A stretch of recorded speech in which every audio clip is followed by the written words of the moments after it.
И последнее, более 22 миллиардов рублей направят на оздоровление населения в этом году. Сегодня территориальный фонд обязательного медицинского страхования Якутии подвел итоги 2015 года, рассказывает Саргалана Захарова.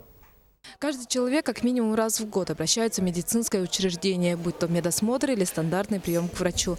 Расходы на почти все жизненно необходимые услуги покрывает обязательное медицинское страхование. Оно же и составляет большую часть финансирования медучреждений. Но большая половина, 85% почти. В Сунтарской Лусе финансирование в прошлом году было 450 и нынче где-то 460 миллионов. Сегодня в республике по обязательному медицинскому страхованию работают 109 организаций, из них 37 частные клиники. Право предоставлять услуги по ОМС частники получили в 2011 году. Требования к ним такие же, как и к обычным поликлиникам. За предоставлением услуг и их качеством у тех и у других следят страховые компании и фонд. Бригадные выезды фонд проводит. В прошлом году тоже 5 бригадных выездов мы провели.